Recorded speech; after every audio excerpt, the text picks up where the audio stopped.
Welcome back to another episode of Spiritual Teachers Podcast. With me today is my dear sister Shaina. Shaina also goes by the name given to her by the Yawanawa tribe, Nai Ushu Nawa, meaning sky, white, non-indigenous person. So it's such an honor to have you on today, Shaina. Welcome on. Oh my gosh, thank you so much, Peter. It's such a pleasure to be here. It's a huge honor to have you on today, Shaina. So Shaina is also the co-founder of Spirit of the Forest, which is a mission to help indigenous people of the Amazon, as well as co-founder of Global Sisterhood, which is an international movement of women doing women's circles and self-development. And some of the topics that we'll talk about today is Shaina's awakening journey, relationship with plant medicine and the journey with that, self-healing and listening to your own body, Kambo medicine, and the Sacred Bridge event. So I'm super stoked to dive into this with you. So what can you share a little bit about how your awakening journey started? Yeah, it's funny because I feel like I'm at this chapter right now where I'm kind of like closing this previous chapter, which started with my awakening journey. Hmm. So it was about 7 years ago.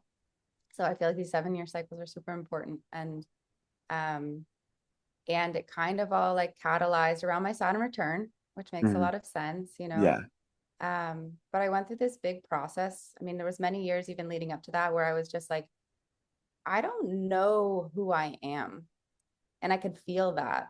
And it Hmm. was just like I was looking at all these things around me that were so like perfect. I had this great partner, I had a great job. I was doing all the things that I thought I was supposed to be doing. Hmm. And I felt very numb and miserable, Yeah. like in this like deeper part of my soul. Like I've always been happy and like enjoying life, grateful. But like it was like only like it was like shallow, you know? Didn't feel Yeah. like it encompassed my whole being. And because it didn't encompass my whole being, I had manifested all kinds of like sicknesses. I had Lyme disease for a long time. Just many different kinds of like health crises. And there I was working in my office in San Francisco. I worked for Bloomberg for a long time.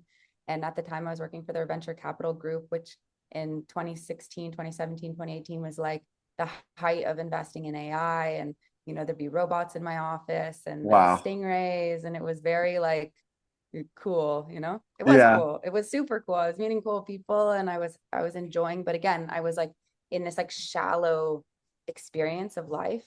Hmm. Um,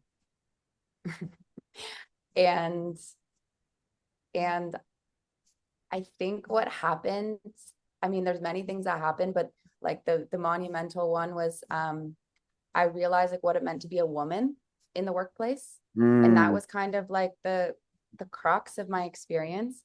Um and I just saw how like the men could kind of like become and be whoever they wanted. They could have children, they could do their work, they could um they could follow in this like path that was laid out for us.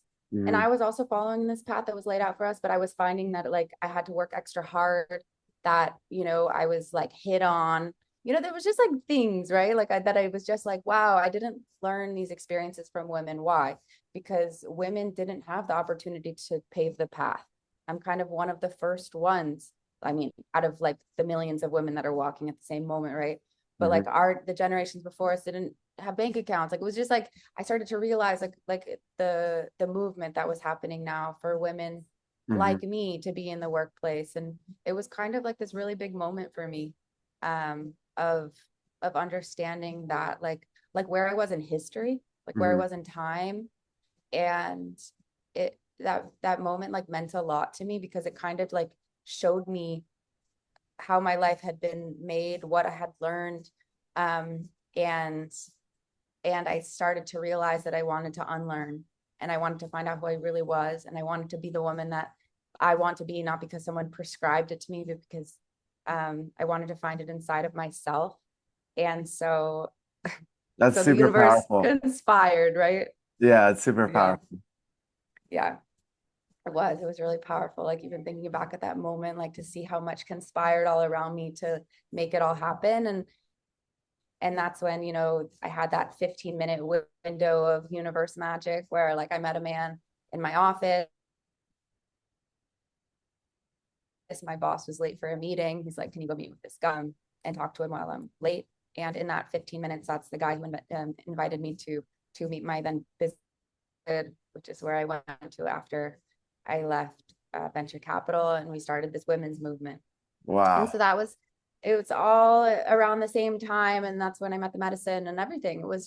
It was one big conspiring for me to help me, you know, to help Mm. me find myself. But it's like the journey is so freaking hard that I think they put the magic in there just so you can like feel excited about it. But then it's like, then we're gonna fuck you up, you know? Yeah, then you're in the then you're in the cauldron basically, right? Yeah.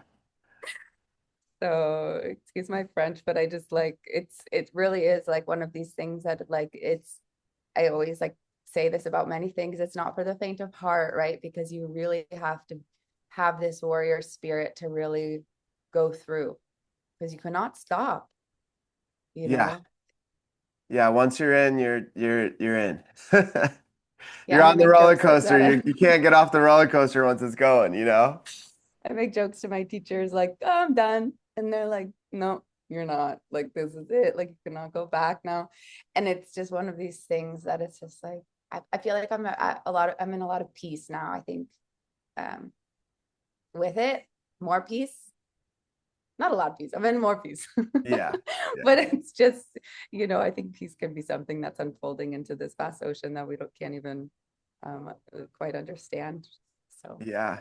Yeah, for sure. So this man came in and the video broke up a little bit at that moment, but so he connected you with a woman that connected you to the tribes. Is that basically, yeah, okay? like she became my portal to like everything my life was to become. And so like not only was she like a mentor and teacher for me, she was my partner. She believed in me, she saw me, and she saw not only like who I was but who I was becoming. And so like the softer more sensitive, shy part of me, you know, that Hmm. I didn't know because I was always just like presenting this other way. Yeah. um and so Okay, I was that's really grateful for beautiful. that. So Mhm. so where did it go from there? Can you hear this music in the background, by the way? No, no, Somehow this like country music is like vibing in the back. Okay. no, I can't hear it. Um, and so where did I go from here? I went to Austin, Okay. and it was kind of like one of those moments I had sat with plant medicine for the first time. Um, and like everything became magical, you know, like the book that I'm reading is like speaking to me, and the people that I'm meeting, and like everything was like very like almost like a film, you know, like, but it was like this new like magical layer of reality. Yeah. And so I moved to Austin, and I was very like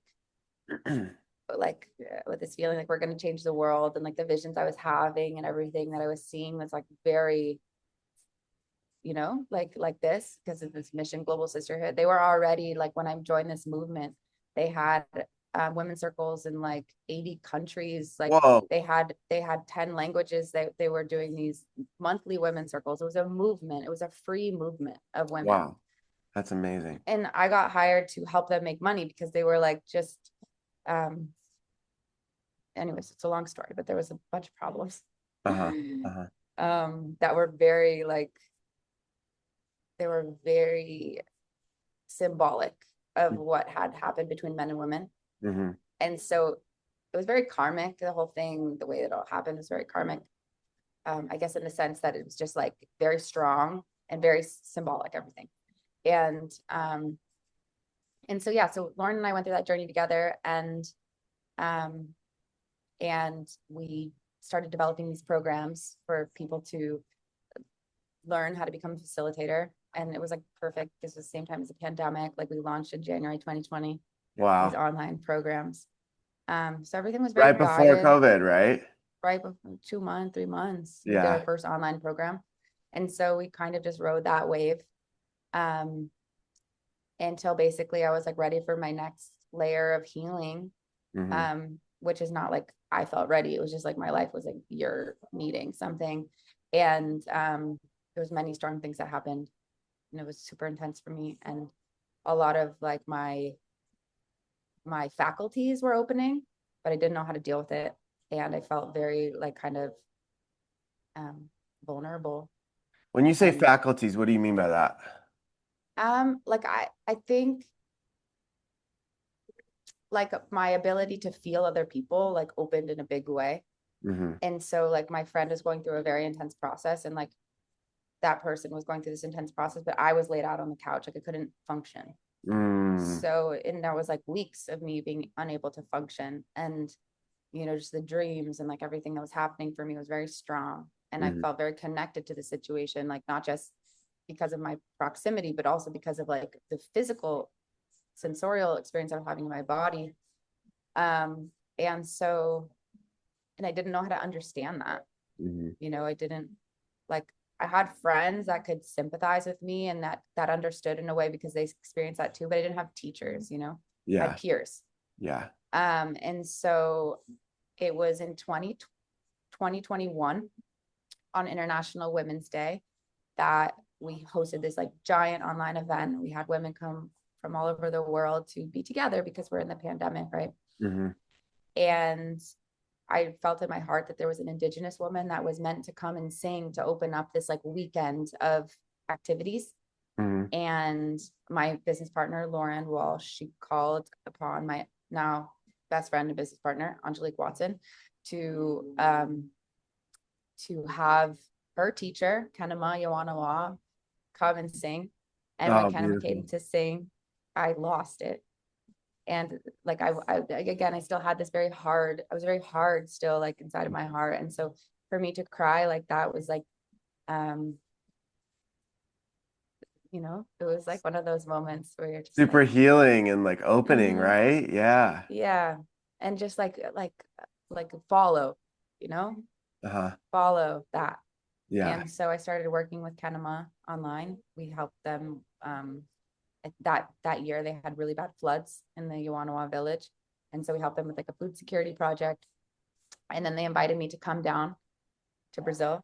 Um, and I went for my second time going to Brazil. My first time was many years before, ironically, to like the very same places I ended up going Wow. back to in Bahia. And I went to Bahia. My teacher, Kenema Yawanawa, lives in Bahia with her husband. Hmm. And they have a healing center there. And I went there and like healed of all these things, like within 1 week. Wow. Okay, so And they're then like, are they deep in the jungle or is the healing center like kind of outside the city or how where is it located?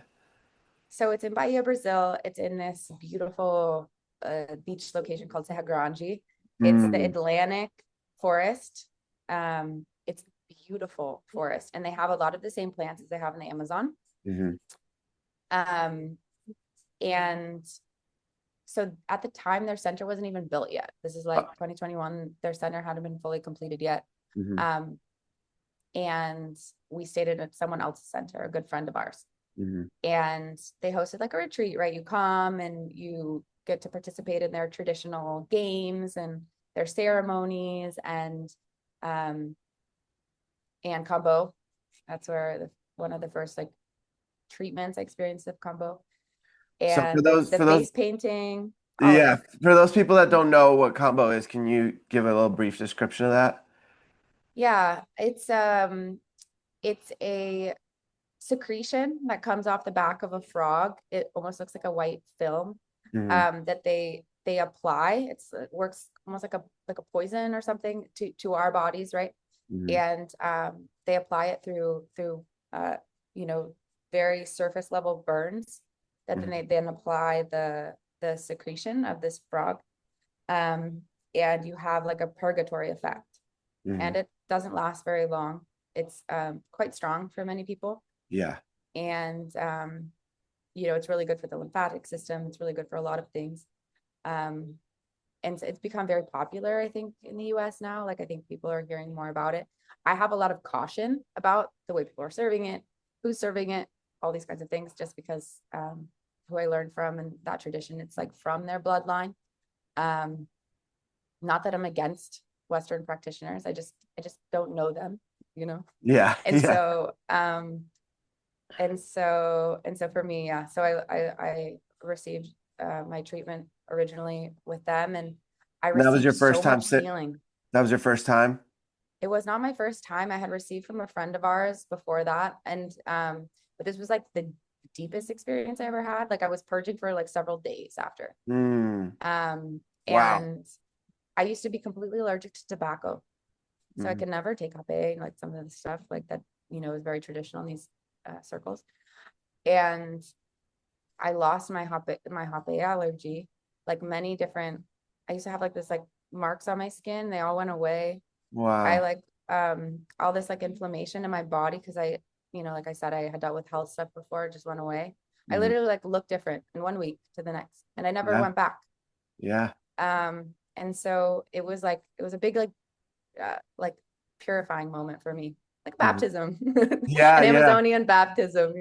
Um, Yeah. It brings up um, the thought for me that when I sat with ayahuasca, the next day my stomach was flat. Like I, because you purge and you cleanse so much energy, and it just made me realize how much I was holding in my body, and it may look like a little belly or a little like extra like fat, but really it's like inflammation, it's bloating, it's these other aspects of like holding emotions in the body, And I was fascinated how in one session, well, it was 2 days in a row, but like how quickly I got my abs back, It's just like over 2 days, and that was the moment where I realized like it's all just energy and it's all emotions just stuck in the body that need to be purged and released. And so it sounds like, yeah, it sounds like you had some really big cleanses during that event, right? Yeah. yeah, it was wild for me. But I mean, it's like they became my family like very quickly. Like these people, it was very clear. It was like the Mhm. second day I was there, I felt like you're gonna live here. I'm like, what? Like it's so far from home, like um and just like the feeling that I had with them was something so familiar. I felt like their daughter. And they're not Mhm. that much older than me, but I just like that's just how I felt. I felt very young, but I felt like I was able to learn for like the very first time in this way where it was just like everything was opening, everything was very clear. Like I would sit in front of Kenema and she would sing.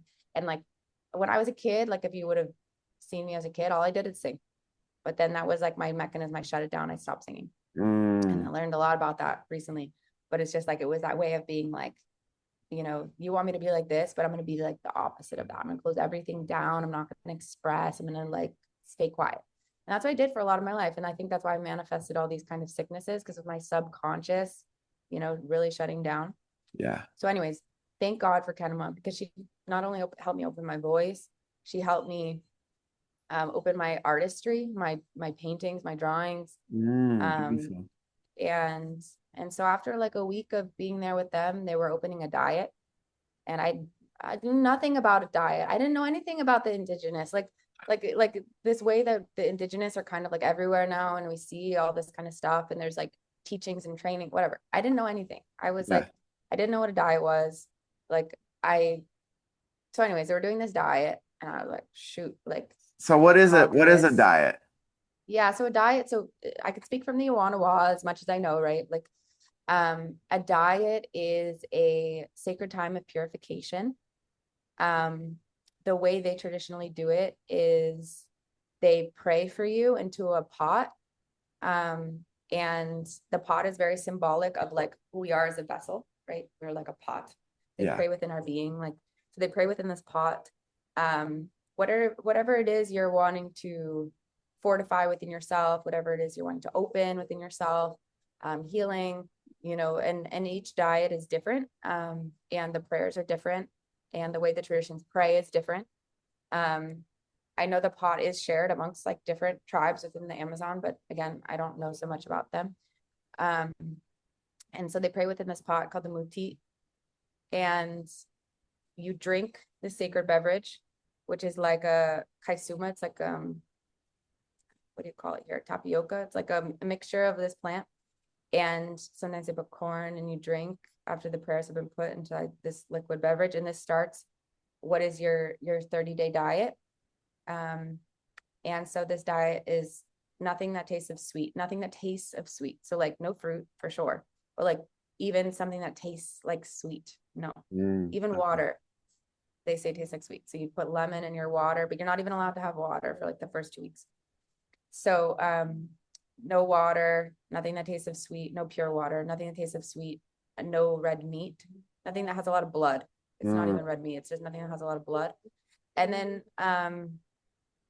no sex, no sexual relations. And you know, it's this way to really like create this like, now I'm realizing this has a lot to do with like just like the taste that bitter brings. It brings like this kind of like astringent quality. Like the diet's supposed to be like this, it's purity, and I feel like those foods like bitter and astringent, like it brings this like this cleansing to the body and these kinds of things. And so in this diet, you're really not eating so much, but it's like you get like one banana ball a day. It's like this big. Wow. Maybe two. Depending on how strong the diet is and like what your level of study is, maybe you get one. They give you less. For us, they were giving us two. And then a little bit of kaisuma, which is like the same kind of drink you drank at the beginning of the diet, but it's like not that much. And then you get a little bit more every day. And then like maybe you get rice one day or beans. And the intention of the diet is to study. And so you're studying like the prayers in their traditional language, the saiti, which is their traditional chants. And you're studying yourself, your patterns. You know, you have an intention, like what that is, kind of like, and you start to kind of like use the different medicines. They work with hape, they work with uni. Uni is ayahuasca, what they call uni. And they call hape ruma. And Uma. Ruma. And then they work with supa, which is tree sap. And so this is like a smudge that you burn. So like every morning you wake up as the sun kind of crests in the morning, and you say your prayers with the sapa smoke. And they call Rawawa Ki. It's like this affirmative prayer. You affirm what it is you want, you know, and you say these prayers in the affirmative, and then you do those prayers again at night. And the days are past studying and kind of being with yourself. And it's a really, really beautiful experience. It's also very strong. Like my first one was like amazing, like a dream. My second one was like, it was fine during it, but then after it was really intense. It's just they're like really not to be messed with. And they say that within the Yawanawa, they say that the spirits are always watching. And so they're watching everything that you do. They see you, everything. And they see like if you're really trying and like you're trying to open your voice and you keep singing, every day you're singing and you're doing the thing, but you're like not getting it, that one day they'll take pity on you and they will help you and they will help open your voice. And like I found that to be really true, that they really are watching and they really do take pity on you, and they really will help you out if you deserve, you know. That's what they say. It's like it's a lot about deserving. And so it's like this interesting way that you begin to play with the elements of life and with life itself, like that things don't come for free. They come with payment of your own dedication, your perseverance, your love, your devotion, you know, these things that like you begin to see are an exchange. And that life has many layers of intelligence. And so it's this much more subtle layer of intelligence that we don't always work with, you know, especially in the West, because things are so busy and fast. So it sounds like it's also like developing your intuition and really tapping into that and connecting you potentially with communication with spirits and with your ancestors and things of that nature, right? Each person's different, right? But it's like it's definitely going to tap you into the more subtle layers of experience. And so for some people that's communication, some people that's vision, you know, some people that's everything, right? Like that's what I'm learning with this path. It's like there's so many sensorial like way more than 5 or 6 or 7 senses is like, I just heard someone say 34. Like there's so many different ways that we can experience the world, and um the medicines and these diets like help open different Hmm. faculties, like what I was talking about before, faculties, I'd say like this sometimes. And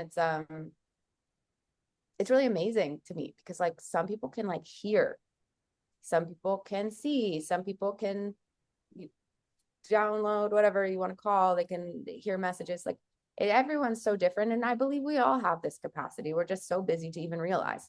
Hmm. And so, but we all have, you know, and your dreams open a lot. I mean, that's kind of the one of the things is in the diet. You like listen to your dreams and you Mm. recall your dreams.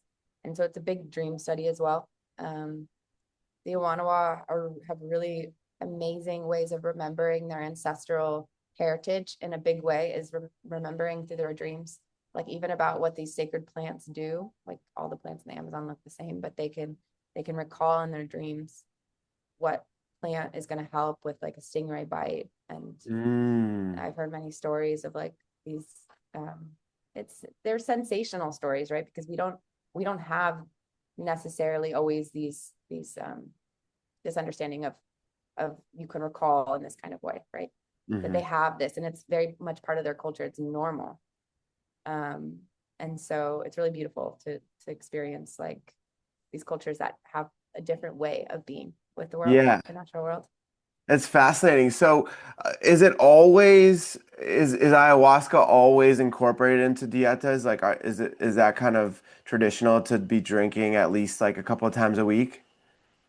Yeah, so it's interesting now because like uni, like first of all, like we have to put it in context of like how everything has happened. Like 60 years ago, probably nobody was drinking the medicine, and they probably weren't doing diets because they had the rubber tappers first, the missionaries, and they had to shut down their culture for a very long time.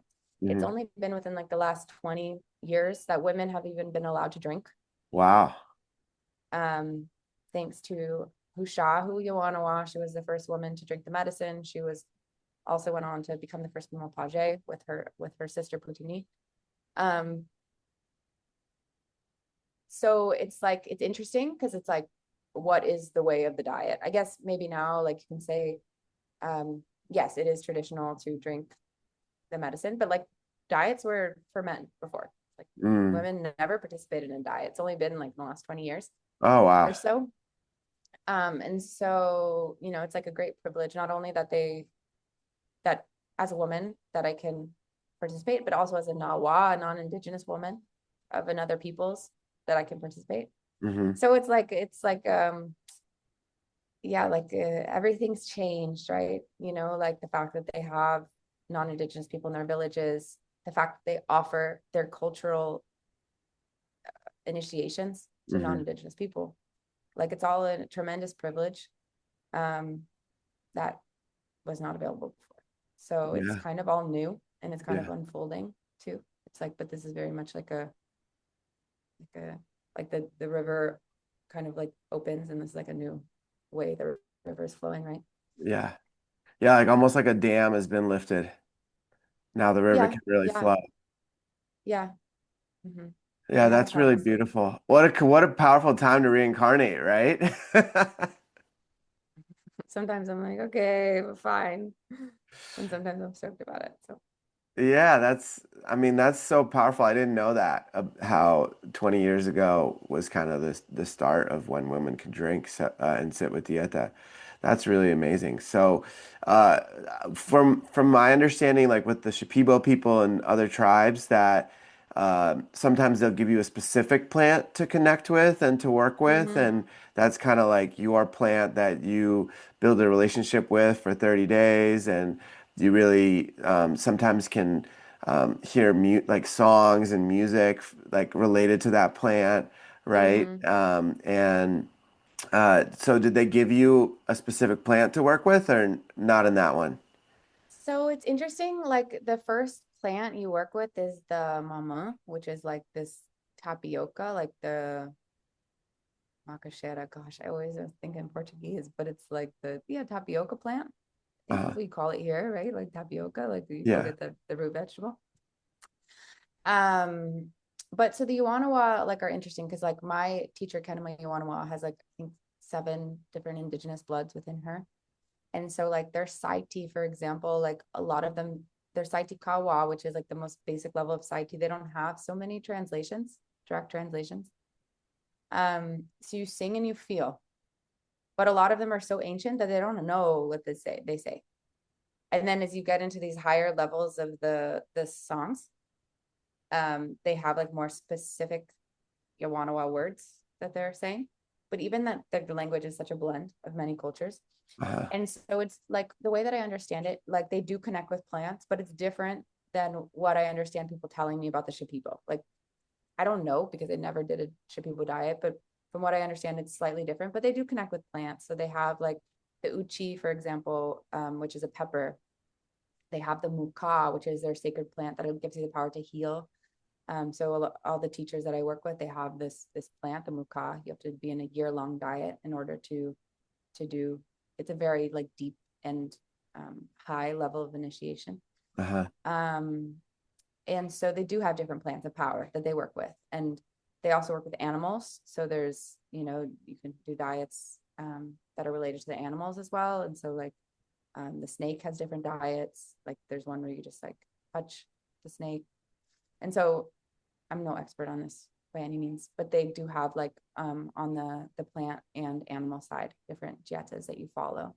That's so Um, interesting. So, like with the animals, you're just like connecting to their spirit, basically. I can't really say so much about it because I don't know. Yeah. I don't know, but yeah, I imagine like for them the jaboya, the renua, the boa constrictor is like one of these um like wisdom keepers. Right. And so they connect with this force to connect to that force. Yeah, I mean, the anaconda would be something amazing that lives down there, right? Like to connect with because it's like the largest snake in the world. That would be some really powerful energy, I would imagine. Yeah. And yeah, so I don't know, like and they have like this would be something for like one of the great chiefs to talk about because I don't know. And Yeah.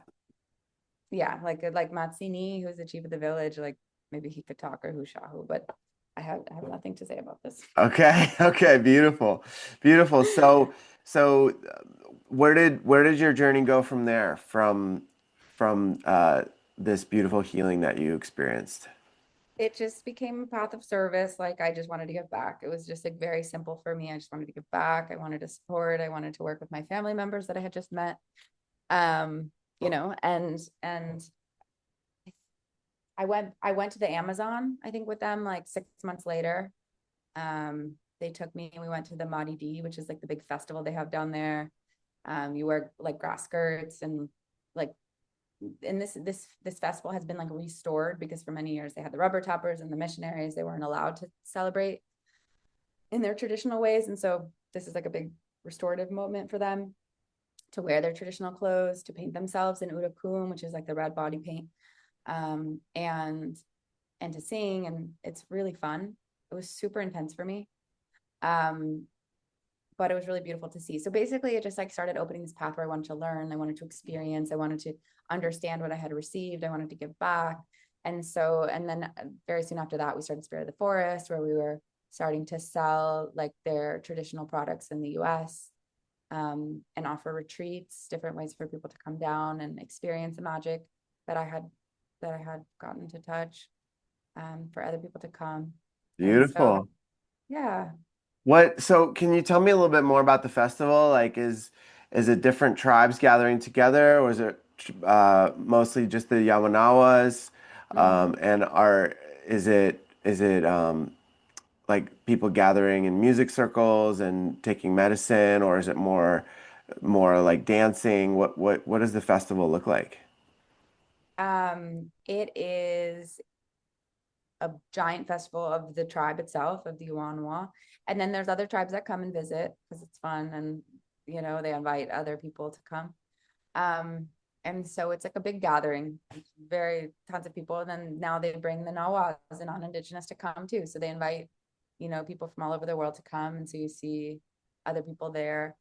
And there's a time for medicine, but there's also a time for games, talks and whatnot. It's very busy. It's like it's a festival, right? Like there's always things happening, and it's they have like a traditional like alcoholic beverage. It's called kaisuma. Uh-huh. It's the same drink that I was drinking in my diet. It's just fermented, Okay. and um, and so they drink that. They have these crazy games that they play. It's fun. Cool. Cool. Yeah. That's really beautiful. That's really Mhm. beautiful. What a beautiful journey so far. Yeah, right. It's like it's wild to me, like connecting. I'm just like I'm in this moment right now where I'm just kind of like don't look back. Like all these things are behind me, but there's also like so much here that I'm just really enjoying what's here. It's taking a lot of Yeah. work to get here. And Yeah. just enjoying. I'm enjoying that. Yeah. Okay. Beautiful. So, uh, from there, you traveled many times back to visit them? I went back one other time to go to do another diet Mm. in the village. That was last February. And it was very beautiful during it. In some ways, it was very difficult in other ways, and I understand why now. And I just felt like I couldn't connect, felt very disconnected. And and then I like they say this word in Portuguese, peia. It's like suffering. I went through a lot of peia after the diet. It was very intense for me for like almost a year. Now I understand all of it. And it's just the process I was working with. It was so deep, and like it was such a confused part of me, such like a I don't know, something that's very hard to work with. Um, and it just took a long time to unravel. And like all the cords it was related to, and the wound that I was carrying, and like it's very old, very difficult. Childhood stuff coming up to be cleared out. Child, yeah, deep, so deep. And so, yeah, so now I feel really grateful, but it was very intense. And so that's why I say like these diets are not like you have to be like super called, like don't just hear me and think you want to do a diet. Like it's like something that, you know, and they say this like with the medicines I really love, it's like comes, it rises from your heart, like this feeling, not just because somebody else is doing it, because it comes like this. And it's like these things are serious, in the same way the spirits are watching, like they're watching you, like if you're not, yeah, it's just not to be messed with is my sense, and that's kind of how I feel about all the sacred medicines, that it's like it's serious. They're not to be messed with. They deserve respect, you know, The and highest the respect. Yeah. highest. Yeah. And it's not just spiritual bypassing respect, like it's something to just see and like, what? But it's like so sacred, and I'm sacred too. And I'm just like, and it's not to judge because I don't want to judge, but I do judge because I'm a human being. But but it's just like, it's just, yeah, there's a form. And that's why I appreciate like learning from a tradition. Um, because for me, it's like, I don't know. Like, yeah, the medicine can tell me, but I don't know. Like, I like hearing from people that like this is they grow from this stuff. Right. And that's me. Everybody has their own path. I respect each one, really. I might judge you a little bit, but I respect. And so, but it is just is what it is. Like that's what was my calling. And that was also my privilege that I got Mhm. to experience in this way. And Yeah. so, um, And you and have so, you have some Bolivian ancestry, right? So yeah, my it's mom's side. yeah, so it's kind of like in your blood, in some regard, right? Like in your Yeah. lineage. Yeah. Mm-hmm. And I found out like recently because I'm the grandchild that's always asking my grandparents all the questions and the stories, and I love hearing and I record them. Um, and I found out my grandparents lived very close to the Yawanawa in a part of Bolivia that's also in the Amazon. Wow. Um, Very close, like really not that far, a few days driving, maybe closer. Hmm. Um, and so for me, that was kind of very, and I felt that way. Like when I went to the Amazon village for the first time, I saw all these butterflies. There's tons of butterflies. Like going to the Amazon, wow, like the most beautiful colors.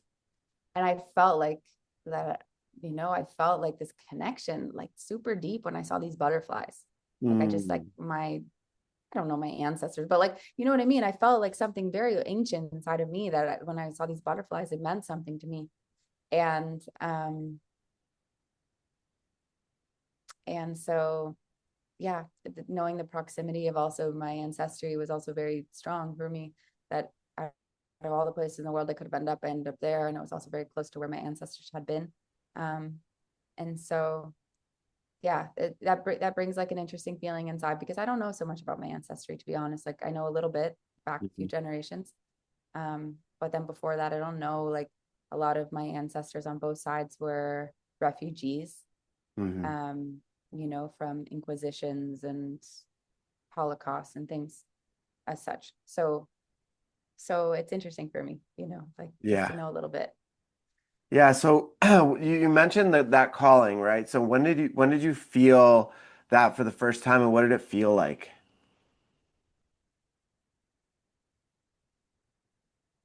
It felt like remembering something, Mm, you know.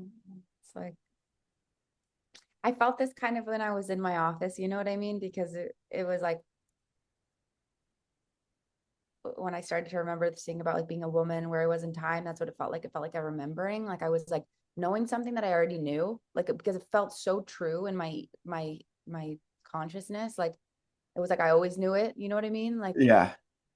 and so when I heard like her sing to me and I like lost it in these tears, like it was like that, like something I had always known, but like I was remembering like this like part of me, this like true part of me, right? Because she's like piercing right into my heart and letting like out this stuff that had been so protected. Um, and so it's such a beautiful feeling. It just felt like a raw like being, like you're just there in the present moment, but experiencing like this overwhelm of presence, of like touching something true, pure. Yeah. Yeah. Mm-hmm. Was it difficult, excuse me, was it difficult to integrate when you would come back? Yeah, it still is. I just got back. I was in Brazil for 6 months. I just got back. It's important. And the way my path is, I don't know if I always get the proper amount of time to integrate. Um, but as I get older, I'm like respecting the time it takes more. Yeah. Um, and I cannot like blame my previous self because it was just doing the best it knew. But it's just, yeah, things take time. And coming back from Brazil also takes time because for me, like my heart opens there and I love it. And it's like this different side of myself. Everything's more in the flow. And then I come back here and people are like, but it's like 4:30 and then we're gonna meet at 5. And I'm just like they don't do that there, like at all, at all. Like it's like you show up when it's like time to show up, like which is like when it takes you time to do everything that you were doing and like talk to that person for as long as you feel like and do that other thing. And like I'm starting to learn how to be in that flow. And it's so relieving of like Yeah. all this anxiety that I Yeah. Yeah. carried in my life, of being like, I'm doing that. So, so yeah, it takes time to integrate. And it's not just like the spiritual stuff, it's like the lifestyle stuff, it's the way of being, it's the nature, it's the food. It's like it's just different. Yeah, they call that in some traditions they call that spirit time. Mm-hmm. Just be running on Mm-hmm. spirit time whenever it lines up, it's gonna line up, right? And Yeah. that's so different than in America in a lot of ways. But it's so beautiful because then that can be reintegrated and kind of more of that feminine flow can be activated and brought into this reality, right? Yeah, that's really beautiful. Yeah. And that's what it is, right? That balance of the feminine. Like all these cute little dogs at the window that are trying to I'll leave them there. But yeah, that's what it is, right? It's just it's like they have more of that connection to the feminine, Mm. which And for those people that may be coming back from their first experience, or do you have any suggestions for integration? What's really helped you? What tools you could recommend? Mhm. um like of course, like the things that you come back with, your tools for prayers, like those things help you, you Yeah. know. Um, and community is like big, and if it's you don't have community, find an integration coach. There's amazing people that are doing this kind of work, people that you can talk to about your experiences, because a lot of experiences are not something you could just talk to anybody about.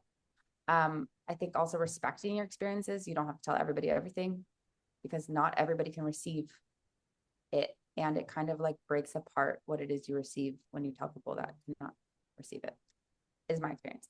Uh, And and yeah, finding ways to like express, whether it's drawing or writing or um spending time in nature. All these things have helped me a lot. Spending time alone, um and I just remembering a lot of these things take time. yeah, yeah. Mm-hmm. Do you find like going in like bodies of water helpful, like the Mm-hmm. ocean or lakes or a bath, things like that, right? 100%. Yeah, Yeah. yeah, yeah. When I got back from my ayahuasca journey, I was so blasted open Yeah. that I just I was having a really hard time. It's like I was Yeah. walking along the ocean and like it was like my whole reality was blasted Mm-hmm. open, right? Yeah. Yeah. And I was so overwhelmed. I felt like my crown and everything was just like super connected. I walked down to the beach and in San Diego, and this woman was standing there, and like I had this like intense heart pain. And I was like, whoa, I think I'm feeling whatever that person's going through.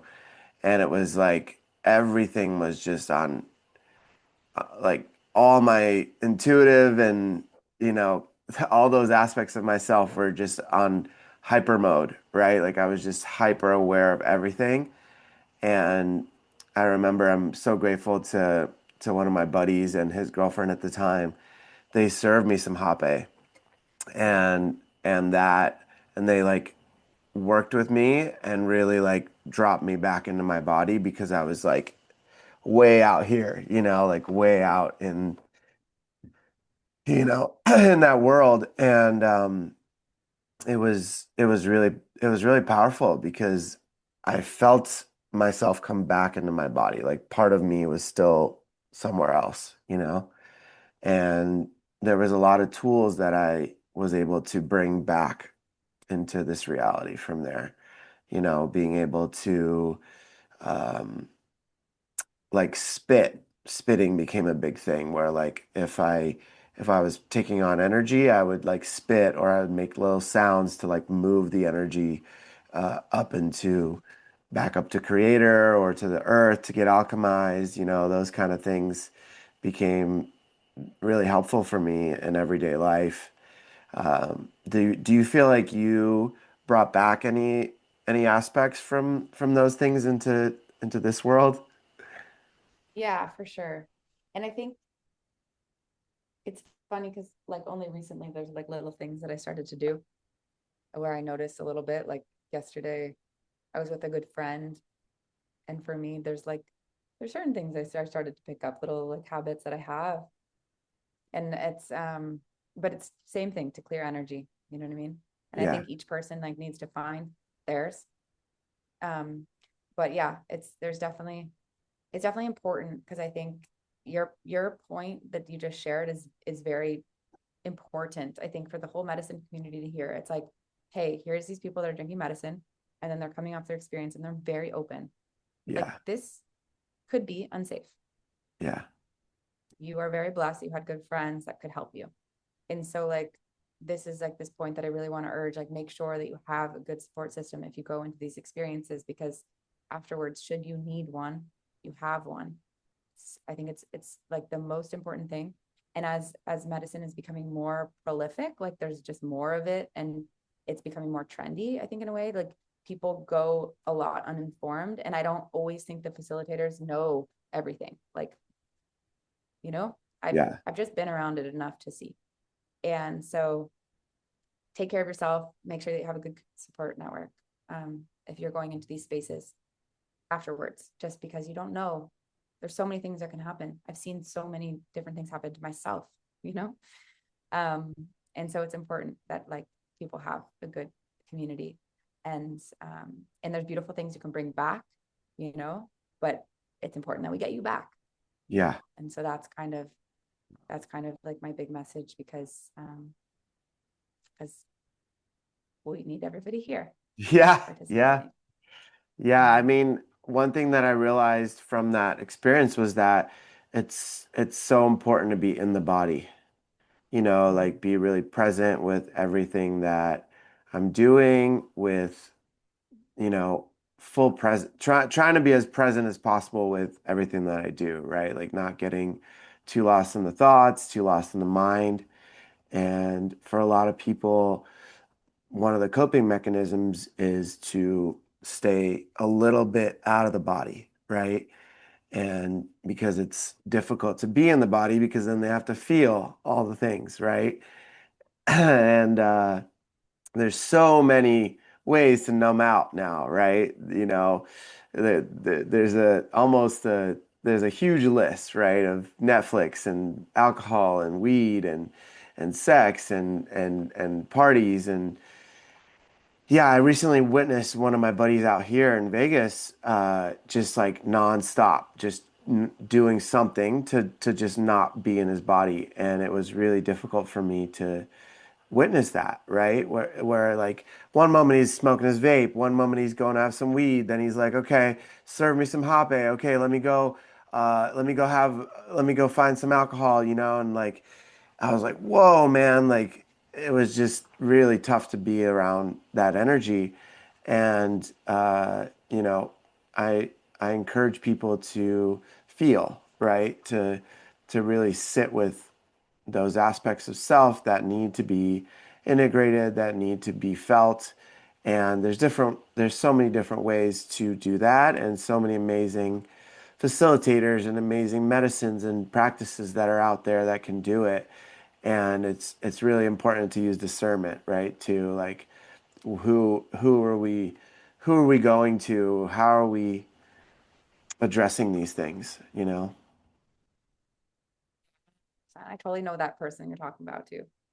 Yeah. And it's like not to judge, like our society and the culture that we grew up in and everything that we have to deal with is so intense, but it makes sense that there's that aspects of me like can be like this, where I cannot, it's just so intense, like, and it's just, and then we have to learn how to be with ourselves. And that's what these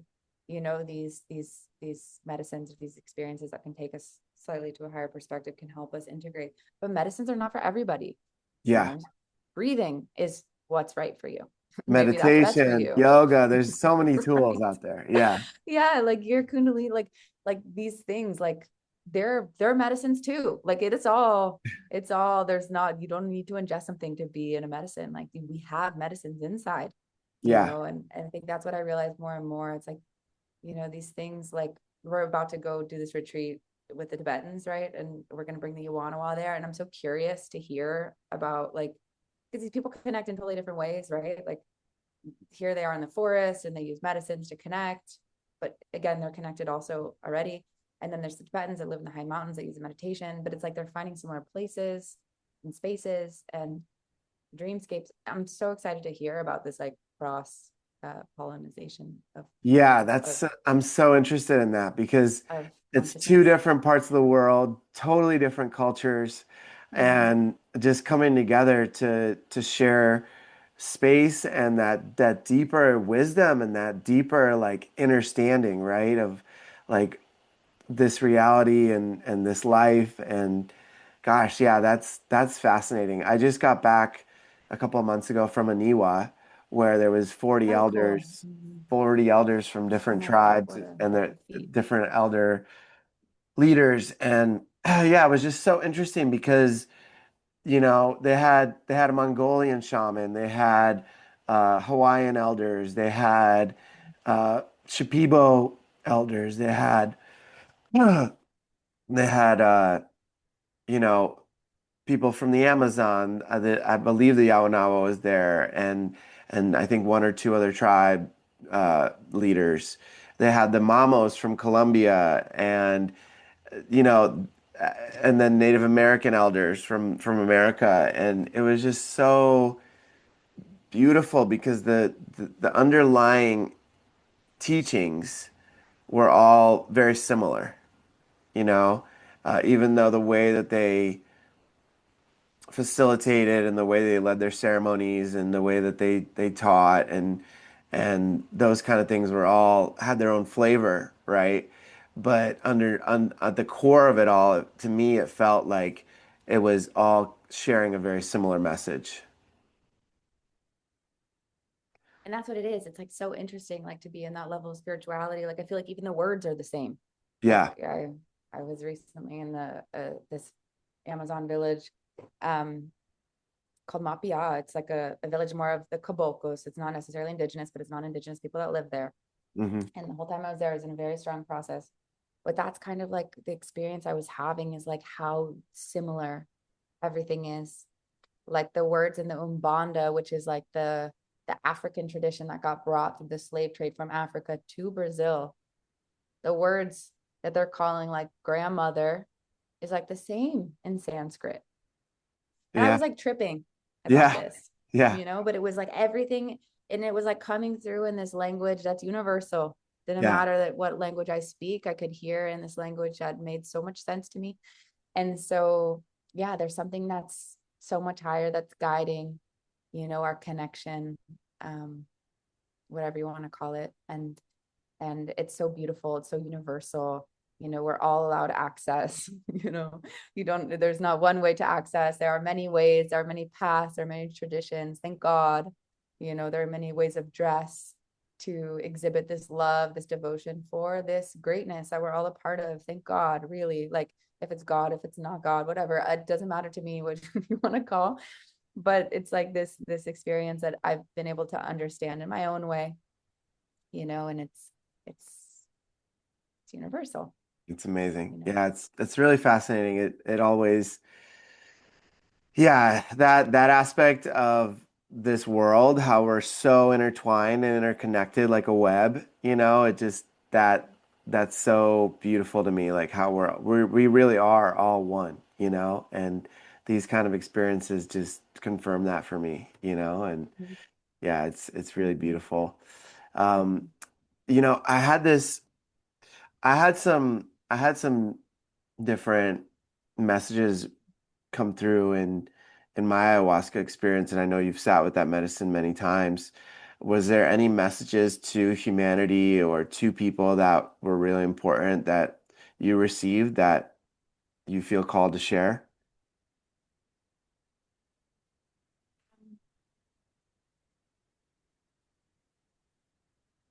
It's not like a one thing that sticks out because I feel like all my experiences are kind of like woven into like a tapestry of everything. So it's like so hard to pull one thread.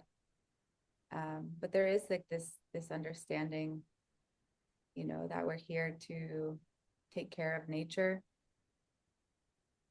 We are nature, but to also take care of the lands, the animals, the forests, the indigenous, um, to respect and uplift our brothers and sisters that carry this sacred way of being that a lot of us have forgotten. Yeah, Um, and also this upliftment and support of the women, that carry our children, our future generations, our and carry so much of humanity's emotional capacity, like to allow us to process and integrate yeah, everything that's happening. And like I process a lot of this. And yeah, and I guess my prayer too, like through all of this, is that like we can we can develop more in this mutual respect and understanding of abundance, that we can share better, as nature shares, and we can learn how to become more adaptable and cooperative, and stop hoarding so much. And it's not that, like, and this is what's so funny, is like we have such limited words for what's possible, but like the fact that like we have to name someone who wants to share, like a socialist or whatever, these kinds of communists, like, no, nature is not a socialist or a communist. Nature shares because that's what nature does. And we can do that too, and we can develop new ways of being, and we can move beyond these words, you know, that are so binary, that don't actually mean even what probably the person is even intending to say. It's just that we have such limitation in the way that we express. And so, yeah, my prayer is that we can open ourselves up to each other, to our home, our home. This is our home. And Yeah. we can be the caretakers that we're meant to be. It's not even like to express blame because we're all in it together, you know, but it's just like, let's work together, guys. Like, let's do this. Like, we have a beautiful place to live. Like, let's take care of it, and let's make sure that in the future generations, they get to experience the beauty and the splendor, you know, that is our birthright. Mm-hmm. Absolutely. That's really beautifully said. Really beautifully said. Well, Shaina, it's been such an honor to have you on today. Thank you Thank you so so much much, for, Peter. thank you so much. This was such a beautiful conversation, and you're welcome on back anytime. And can I give like one shout out for the work that I'm doing now and by Kambo? Absolutely. Yeah. Yeah. And so I have Spirit of the Forest along with my colleague Angelique. But we are a voice and a place to express Indigenous wisdom. We have different events coming up. One of them is Sacred Bridge, which is happening October 2025 in upstate New York. That we're bringing the Tibetans and the Yawanawa together for like a sacred convergence. There'll also be Indigenous people from the land there. And it's going to be a really beautiful experience. And then we're going to be traveling in the US for the month of October. And so if you're curious and want to learn more, you can follow us on Instagram at Spirit of the Forest. .us, I believe. And we also have a retreat center that I help support in Brazil called Nipaihu. Nipaihu means like the owner of the medicinal plants. Nipai means medicinal plants, which in the Amazon there's thousands. Nipaihu who is like the owner. And so this Hmm. is like the guardian sanctuary of the medicinal plants. It's a laboratory and research center. And so we have research centers in Mattoon Village, which is a Yawanawa village I help support, and in Bahia. And so over the next 5-10 years, the mission is to be researching all of the medicinal plants that they have in the Amazon that can help support Western ailments. And so we're already finding that there's a plant that's helping for skin cancer. Wow. And there's so many incredible plants. And so we sell medicinal oils and different products through our website, and we'll continue to launch more products. And we have a research institute and retreat center. And so if you want to come and experience the healing of the medicinal plants, we do plant baths and other really healing treatments that are non-invasive. You don't need to drink anything. You don't need to go into a force of any kind for the plants. Just with the baths will heal many sorts of ailments. The late Page Tata used to say, for anything that doesn't get healed through like a prayer, healing can be healed through the plants. And so there's something that works very well together. So if you feel interested, please reach out. We'd love to have you. And in 2026, we'll be doing many different retreats down there. And Beautiful. so, thank you. Yeah. Yeah. Beautiful. We'll drop all those links in the description so that people can connect. Thank you so much, Shaina. It's been such an honor. Until next time, love you. Love Take you. care.